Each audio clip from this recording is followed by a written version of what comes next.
Hello viewers, मैं हूं कल्पिता और आप सभी का स्वागत है हमारे कार्यक्रम में जिसका नाम है संजीवनी। दोस्तों, आज के एपिसोड में हम बात करने वाले हैं गॉल ब्लैडर स्टोन और उसके कॉम्प्लिकेशंस के बारे में। इस पर चर्चा करने के लिए हमारे साथ हमारे स्टूडियो में मौजूद है डॉक्टर शरद शेनॉय जी।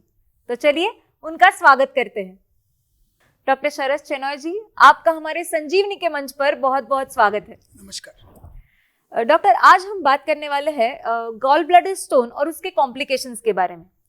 तो डॉक्टर, जिसे गॉल स्टोन भी कहा जाता है, गॉल ब्लैडर स्टोन को, तो हम आपसे जानना चाहेंगे कि पित्ताशय में जो पथरी होती है वो एग्जैक्टली क्या होती है, किस वजह से होती है? अच्छा, इसको समझाने के पहले आपको एक ध्यान में रखना पड़ेगा कि ये पित्ताशय होता क्या है। You can understand. तो नॉर्मली हमारे सिस्टम में खाना हजम करने के लिए तेजाब बनता है पेट में, और बाद में जब खाना आधा हजम होके छोटी आंत में आता है तो उसको डाइजेस्ट करने के लिए, खाला के प्रोटीन्स और फैट को डाइजेस्ट करने के लिए पित्त की जरूरत बनती है।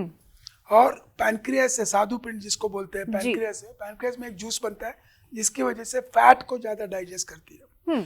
अब ये दो बनाने के लिए, पित्त बनाने के लिए लिवर में पित्त बनता है। On an average about 1 litre पित्त 24 घंटे में बनता है। 1 लीटर।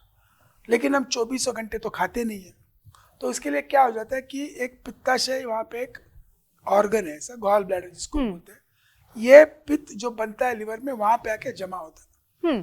जैसे मान लो हमारी गाड़ी दिन भर घूमती है, रात को आके गैराज में आके पार्क करते हैं, उसी तरह ये पार्क करती है। हर 6 घंटे में आमतौर पे हम लोग खाना खाते हैं। तो आमतौर पे जब खाना जब नीचे उतरता है, जठर में से आधा हजम होके छोटी आंत में जब चले आता है, तो ये पित्त का गॉल ब्लैडर को सिग्नल मिलता है और वो निचोड़ता है ऐसा, वहां से पित्त निकलता है और वो पित्त की थैली खाली होती है और वापस लिवर से जो पित्त आता है उसमें आके जमा होता है जी। तो हर 6 घंटे में अबाउट 250 लीटर पित्त वहां पे आता है। वो जब पित्त 250 की उसकी कैपेसिटी होती नहीं है, उसकी कैपेसिटी है 60 ml की, मैक्सिमम 2 आउंस की होती है। तो वो पित्त का थैली क्या करता है, उसमें से पानी को निकाल के उसको कॉन्सेंट्रेट करती है जी। जैसे मान लो दूध का हम रबड़ी बनाए तो कॉन्सेंट्रेट करती है जी। दूध का हम कंडेंस मिल्क बनाते हैं, उसी तरह उसको बना के छोटे वॉल्यूम में रख देती है। और जब ये पित्त की जरूरत बनती है, वो पित्त की थैली निचोड़ती है, वो पित्त नीचे आके वो जाता है अंदर, वो डाइल्यूट हो जाता है और निकल जाता है, यानी कंडेंस मिल्क का वापस दूध बन के तैयार करता है जी। अभी नॉर्मली क्या हो जाता है, इस सिस्टम में अगर गलती हो गई कुछ, लाइक फॉर एग्जाम्पल कि लिवर जरा स्लगिश है, अपना सुस्त हो गया, काम सही कर नहीं रहा है, उसकी गॉल ब्लैडर की पित्त जो निकलता है, जो लिवर से निकलता है, उसकी क्वालिटी और क्वांटिटी दोनों कम हो जाती है। ये क्वालिटी जो होती है काफी गाढ़ा हो जाती है जी। अभी आपको एग्जाम्पल के तौर पे दो, तो अगर आप धोनी को और नहीं तो किसको इंजन ऑयल डालते हुए देखा होगा, वो इंजन ऑयल कैसा गोल्डन येलो एकदम स्वच्छ होता है ऐसा, लेकिन कोई मैकेनिक जब इंजन खोलता है तो उसमें जो तेल निकलता है एकदम काला गाढ़ा तेल हो जाता है जी। उसी तरह नॉर्मल पित्त जो होता है वो स्वच्छ तेल की तरह होता है, लेकिन ये पित्त का तेल में स्लगिश होने की वजह से गाढ़ा होता है। जब गाढ़ा होता है तो जब वो कॉन्सेंट्रेट करता है वो और उसके गट्ठे हो जाते हैं। जैसे मान लो हम लोग समुद्र का पानी सॉल्ट पैन में डालते हैं, उसका पानी इवेपोरेट करते हैं तो क्या बच जाता है, नमक बन जाता है, इट क्रिस्टलाइजेस। सिमिलरली जैसे जैसे पित्त का थैली में पित्त गाढ़ा होते जाता है, उसके छोटे छोटे कंकड़ बन जाते हैं। ये कंकड़ इकट्ठा होकर पथरी बन जाती है। तो इसका मतलब बेसिक कंकड़ का, इसका मतलब मैं समझा था कि अगर मोतीचूर का लड्डू कभी देखा आपने बनाते टाइम, छुट्टे मोतीचूर होता है, उसको इकट्ठा करके लड्डू बनता है जी। तो ये छुट्टे गाढ़ा पार्टिकल जो आता है उसको इकट्ठा होकर पथरी बन जाती है, और इसको हम गॉल ब्लैडर स्टोन्स बोलते हैं जी। इसका मतलब एक ही हो गया कि आपका लिवर और आपका गॉल ब्लैडर सही काम नहीं कर रहा है और पथरी बन गई है जी। This is how stones are formed. ये आसान तरीका है समझने का। बहुत ही अच्छी तरीके से समझाया आपने। डॉक्टर, मैं आपसे ये भी जानना चाहूंगी कि ये पथरी किन कारणों की वजह से होती है? कारणों के एसेंशियली काफी कारण है, नोबडी हैज गॉट एक कोई कारण से होता नहीं है जी। कभी कभी लिवर में इन्फेक्शन होता है। इन्फेक्शन जब लिवर को, इन्फेक्शन जो निकल के पित्त में आता है, पित्त से जाता है गॉल ब्लैडर में, वो इन्फेक्शन जब बॉडी फाइट करती है तो कुछ मरे हुए बैक्टीरिया वगैरह होते हैं, उसके इर्द गिर्द में वो उसको पथरी बना के रखती है। अच्छा। जैसे मान लो आदमी जब हम उसको बेरी करते हैं तो क्रिश्चियन लोग वहाँ पे टूमस्टोन बनाते हैं वहाँ पे जी। तो उसको मालूम है कि कौन आदमी अंदर पड़ा है, तो उसी तरह उसको पथरी के अगेंस्ट वो उसके अंदर कुछ बैक्टीरिया फंसा हो रहता है, उसके इर्द गिर्द में आता है। But among the common factor is, this is very common in the females, कि हार्मोनल डिस्टर्बेंस जब मेनोपॉज में होता है जी। तो ईस्ट्रोजन प्रोजेस्टेरोन की मात्रा जो कम ज़्यादा होती है उससे गॉल ब्लैडर और लिवर थोड़ा स्लगिश हो जाता है और उसकी वजह से गाढ़ा होने के चांसेस ज़्यादा बढ़ जाते हैं। उसके लिए अगर 100 एसिडिटी के सिम्टम्स है जी। तो 80 लोग फीमेल्स होते हैं उसके अंदर गॉल ब्लैडर के स्टोन्स के, because menopausal changes can create hormonal imbalance. उसकी वजह से हार्मोन की इसकी वजह से यू कैन गॉल ब्लैडर के पित्त एक दूसरा। दैट्स रीजन वाई एक कॉमन कहावत है हमारी इंग्लिश में ऐसे कि fat fertile flatulent female of 55 Fs, fat obesity fertile यानी if she has delivered 2 or 3 babies in her, fat fertile flatulent जो जिसको गैस की तकलीफ ज़्यादा होती है, fat fertile flatulent females of 50, so beyond 50। उसके लिए बोला है आपकी कोई ऐसा आफ्टर 50 जो आता है, फर्स्ट थिंग इज एक सोनोग्राफी कर लो कहीं गॉलस्टोन्स हो, तो ये factors usually are the principal causes of gall bladder stones. जी। But the same factors can prevail in the male also, but on an average liver जरा थोड़ा सुस्त हो गया उसकी वजह से होने का कारण ज्यादा है उसमें। जी। डॉक्टर, गॉल ब्लैडर स्टोन के लिए लाइन ऑफ ट्रीटमेंट क्या सजेस्ट किया जाता है? ओके, ये समझने के लिए आपको और एक चीज समझाना पड़ेगा मुझे जी। कि गॉल ब्लैडर स्टोन्स किस किस्म के होते हैं। एसेंशियली 3 किस्म के होते हैं गॉल ब्लैडर स्टोन।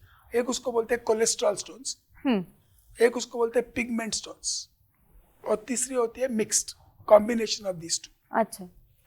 अगर मैंने 100 पत्थर निकाले, 100 किसी अलग अलग पेशेंट में से निकाले जी, तो 85% विल बी मिक्स्ड स्टोन्स। अच्छा। 10% इज पिगमेंट स्टोन्स, मैं पिगमेंट का समझाता हूँ आपको, और 5% इज कोलेस्ट्रॉल स्टोन्स। तो ये 100 का परसेंटेज निकला जी। अभी जो दवाई आपके पास अवेलेबल है कोलेस्ट्रॉल स्टोन पिघलाने की दवाई है। तो कोलेस्ट्रॉल स्टोन अगर होगा तो मैं दवाई देके उसको पिघला सकता हूँ जी। एक दवाई आती है जो स्टोन को पिघला देती है, तो चांसेस आर कि only 5% stones can dissolve, 95% stones can get dissolve, but 75% जो मिक्स स्टोन्स है दे आर सो फॉर्म कि उसको एक लेयर कोलेस्ट्रॉल, एक लेयर पिगमेंट, एक लेयर कोलेस्ट्रॉल, एक लेयर पिगमेंट। तो जैसे जेल में खड़ी पोड़ते हैं ना, अगर मान लो ऊपर का लेयर कोलेस्ट्रॉल हो, वो अगर टूट गया तो शायद वो पथरी पिघल जाती है। उसके लिए सभी पेशेंट में दवाई देना कोशिश तो करो जी। अगर हो गया तो ठीक है, नहीं हुआ तो दूसरा रास्ता है अपने पास। लेकिन cholesterol stones there is medicine, उसको कोलेस्ट्रॉल कम कर सकते हैं। पिगमेंट स्टोन जो होते हैं नॉर्मली होता नहीं है। अभी इसके कैसी जानकारी आ सकती है क्योंकि ऑपरेशन किए बगैर तो कौन सी पथरी है पता नहीं चलती है जी। लेकिन कोलेस्ट्रॉल स्टोन जो होता है वो एक ही स्टोन होता है, बड़ा होता है। अच्छा। उसको नाम भी दिया है कोलेस्ट्रॉल सॉलिटेयर, जो अपन डायमंड पहनते हैं ना सॉलिटेयर, ऐसा ये सिंगल स्टोन होता है जी। तो हमको पता चलता है ये कोलेस्ट्रॉल स्टोन है। बाकी जो मल्टीपल स्टोन्स होते हैं वो मिक्स्ड हो गए या पिगमेंट हो गए। तो ये दोनों से पता चल सकता है कि भाई ऑपरेशन की जरूरत पड़ेगी, आपको कोशिश करेंगे। लेकिन कोलेस्ट्रॉल जो इम्प्रूव करने की दवाई हम देते हैं वो लिवर का फंक्शन को भी इम्प्रूव करता है जी। तो अगर भले ऑपरेशन भी करे तो आपका सक्सेस रेट बढ़ जाता है जी। तो उसके लिए दवाई देना अच्छा होता है, ले लो दवाई जी। डॉक्टर, अभी आपने सर्जरी की बात की, तो जैसे बाकी सर्जरियों में सर्जरी करने से पहले शुगर, ब्लड प्रेशर, इन सब चीज़ों का ध्यान रखा जाता है, तो क्या इस सर्जरी में भी इन सब चीज़ों का ध्यान रखना, उन्हें चेक करना जरूरी होता है? 100% जरूरी होता है हर एक ऑपरेशन में।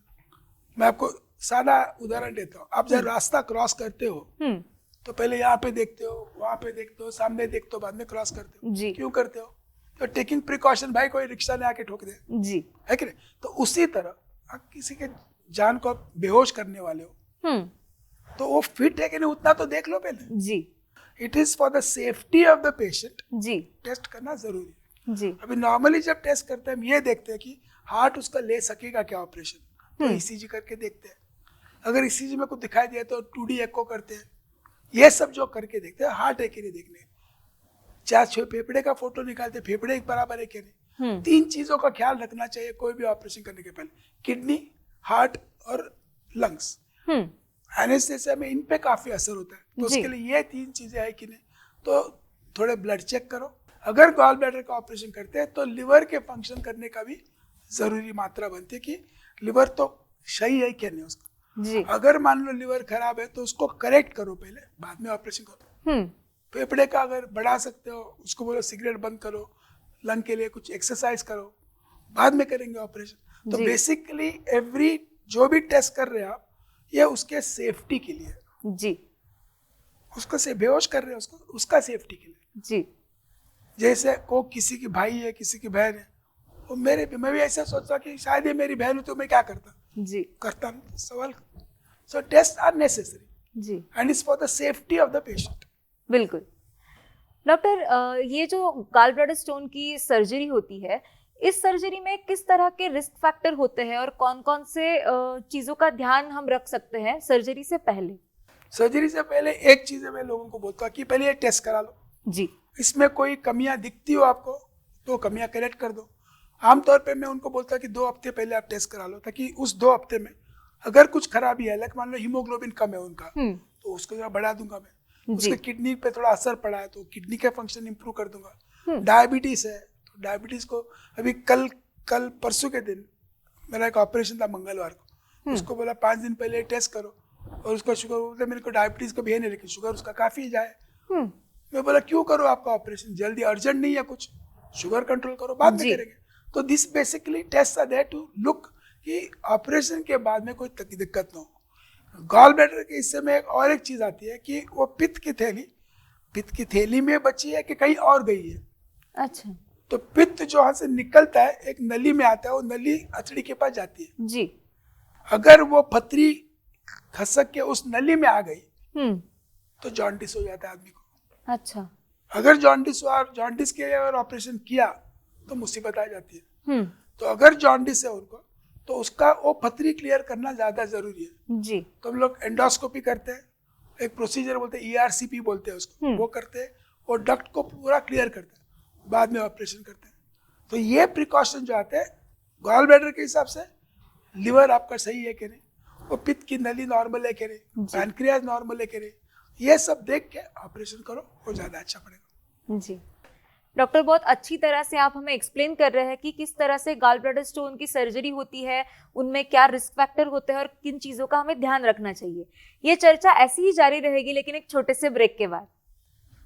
तो दर्शकों, आपने जाना कि हमें जो सिम्टम्स दिखाई देते हैं हमारे गॉल ब्लैडर स्टोन में, अगर पथरी हो गई हो तो हमें किस तरह से प्रिकॉशंस लेने चाहिए, किस तरह की ट्रीटमेंट लेनी चाहिए। ये चर्चा ऐसी ही बढ़ती रहेगी, लेकिन एक छोटे से ब्रेक के बाद।